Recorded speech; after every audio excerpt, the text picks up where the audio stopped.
Alors Jésus nous enseigne aujourd'hui sur un sujet délicat, celui du mariage, et qui mériterait beaucoup de nuances.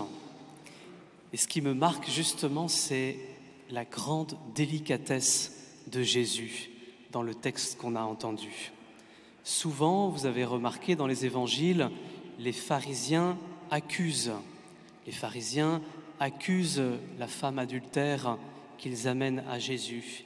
Les pharisiens accusent la femme qui vient laver les pieds de Jésus quand il mange chez Simon, le pharisien. Et ce qui est très frappant, c'est que Jésus ne dénonce jamais personne publiquement.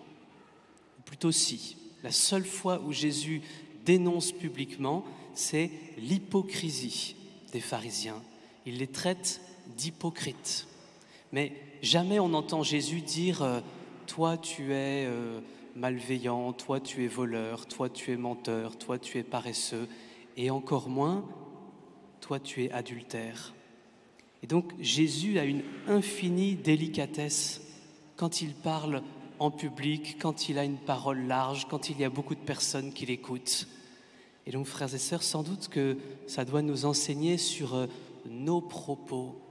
Attention aux propos que nous adressons en public. Combien de personnes nous connaissons qui sont blessées par leur situation personnelle parce qu'ils ont entendu des propos qui ont été dits sur eux trop facilement, trop simplement, comme ça, lancés. On en connaît tous des personnes qui ont dit « moi je sais que je suis dans telle situation et on me l'a dit et ça me blesse ». Attention, attention, ce n'est pas du tout ce que fait Jésus. Par contre, on le dit à la suite de cet évangile, de retour à la maison, les disciples l'interrogeaient de nouveau sur cette question et là Jésus répond. Quand il est dans un cadre intime et quand on lui pose la question, alors Jésus répond simplement à la question. Alors peut-être que ça vaut le coup pour nous-mêmes de pouvoir exposer simplement notre situation, peut-être conjugale, peut-être d'autres situations, notre péché, nos faiblesses, de pouvoir les exposer à Jésus. Mais vous avez vu, de retour à la maison. La maison, dans l'Évangile, c'est le lieu intime de la prière. Alors oui, il est bon, parce que Jésus est bon, de présenter à Jésus toutes nos situations dans le secret de notre cœur, dans une grande confiance, parce que nous savons que Jésus est infiniment délicat et que Jésus jamais ne condamne ou n'écarte. Et peut-être aussi, comme Jésus le fait avec ses disciples, donc avec les proches, peut-être qu'il peut être bon de parler de l'une ou l'autre situation à quelqu'un de confiance.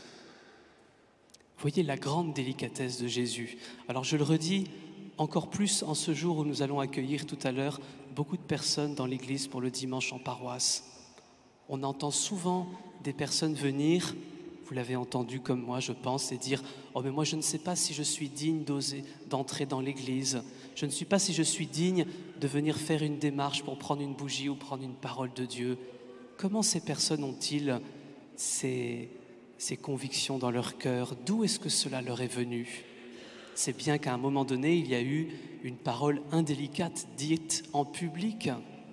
Et donc, ça sera notre rôle tout à l'heure de pouvoir dire à toutes ces personnes, mais vous êtes dignes, vous êtes bienvenus pour faire toutes les démarches, parce que Dieu vous aime, parce que Dieu veut être proche de vous, parce que Dieu veut vous manifester son amour.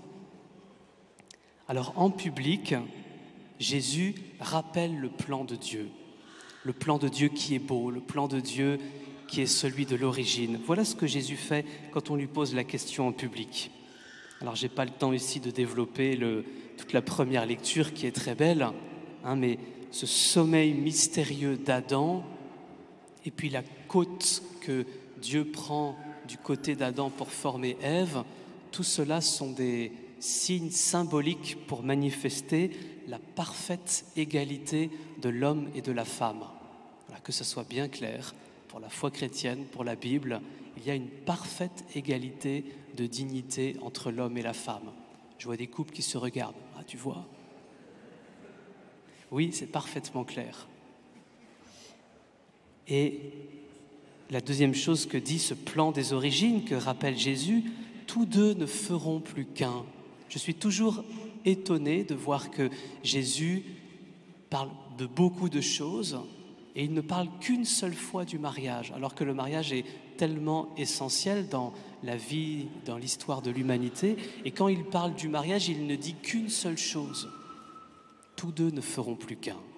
Et donc à chaque fois que nous rechoisissons, quand nous sommes mariés, cette unité, eh bien, nous redemandons à Dieu d'activer ce qu'il a donné pour nous le jour de notre mariage.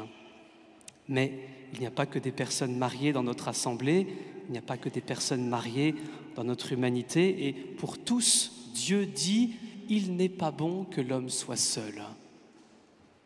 Et alors, pour toutes les personnes célibataires, dont je fais partie, eh bien, Dieu nous redit cela, il n'est pas bon que l'homme soit seul.